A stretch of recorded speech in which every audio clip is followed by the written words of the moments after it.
What's good, y'all? It's your main man, MrJeffDess, here for OnThaBubble.com, and I'm here with Bobbito Garcia, the legend, and another legend of New York City, Couliau. Wow. Yes, that's already? right. Yeah, I'm a legend. You made it. We made we made a legendary film. There it is. Actually, no, we can't even say that. Let's humble. Let's be humble. We hope to have a legendary film. Absolutely, absolutely. So, I love the movie, doing it in the park. Thank you. You guys have screened all over the country. A lot of places have seen it. We've screened it in 5 continents already. Oh my gosh, I love that, man. That's fantastic. So, just to talk about a little bit of the beginning, how did you guys link up? Like, where did, uptown New York and Paris, France get together to make this film?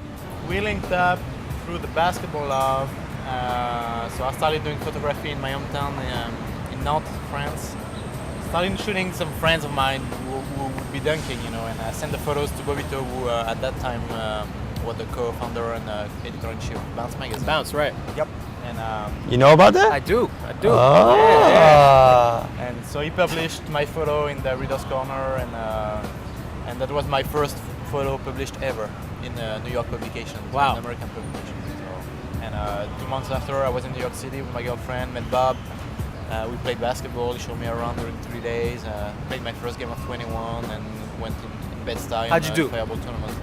I won. That's what I'm talking about. You won again, right? Yeah, that's true. Yeah. He had never played 21 and he won. There it is. And so from that moment, I was like, okay, he's cool. He got a camera. He could play. And then he made the music video for Red Cafe with Pete Rock's beat. Oh, right. Heart and Soul of New York City, which at this point has 1 million views. I saw it in 2009, 2010, and I hit him up and I was like, yo, Kev, move to New York, sleep on my couch. For 3 months, we're gonna hit every court possible and let's just make a documentary. I love it. And that's 3 years later now, it's in theaters. That's fantastic. So now, I grew up in the 80s, so I remember Stretch Armstrong and Bobbito on the radio, taping, Big L freestyles. You wear so many hats, from Bounce magazine to being a DJ to all the different things that you do. What is it about park basketball that made you say, this is the particular hat that I'm passionate about to make a film? Sure. Well, I've been playing ball since 1973. Okay. And I play professionally. I've also played, in all the major tournaments here in New York, and it's my life. Yes, I DJ. Yes, I've written for Vibe magazine. Yes, I wrote a book about sneakers. Yes, I did ESPN. It's the shoes. NBA 2K. NBA Street Volume 2. Yeah. But my heart and soul, my daily is playing ball outdoors. And Kevin and I, we share the same passion, and I saw it in his videography and his photography. So I felt like we would collab well. I think for both of us, we just realized that it was the missing piece. No one had ever done a film about pickup basketball, and so that's whether it was Stretch and Bobbito on KCR or Kevin Couliau and Bobbito were doing in the park. It's like I always just try to fill voids. Big L didn't have an outlet on the radio in the 90s. Right. We gave it to him. Same thing with Nas, Jay-Z, Wu-Tang, Biggie, Mobb Deep, Big Pun. Like all those dudes came up to our radio show first before they were signed. And so with our film, it's the same thing. It's like you got all these dudes that live and breathe, all these women, all these incarcerated people, handicapped, that live and breathe basketball on a daily basis, but nobody really knows their story. So the film is not just about the sport, it's about the community and the culture. Right. You touch upon it. I want to hit 2 things. Number one, you said you were riding your bikes and you guys were going from city to borough to borough to borough. I saw you had a successful Kickstarter program. Can you talk about some of the fundraising? Like, were you riding on your bikes also fundraising and going all over the place to try and do whatever you had to do to make this film happen? We made the film on a guerrilla. I've been coming up with a new term. Instead of shoestring budget, I call it no shoestrings budget. Like just bare bones. Slip-ons. He was unemployed at the time, thanks to the French unemployment agency who was, giving him some checks to live off of.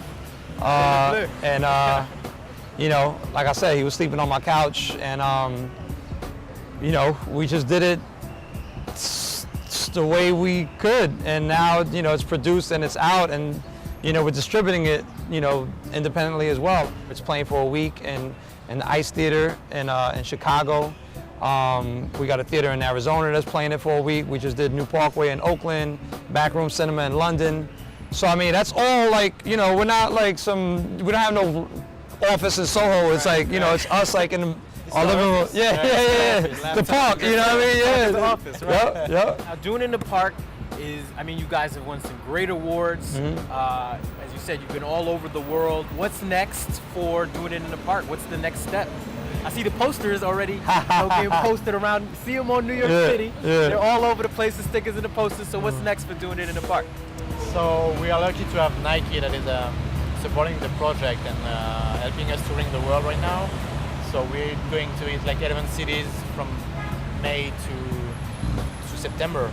We've been to Mexico 2 weeks. We also been with Nike in Tokyo and in London last year.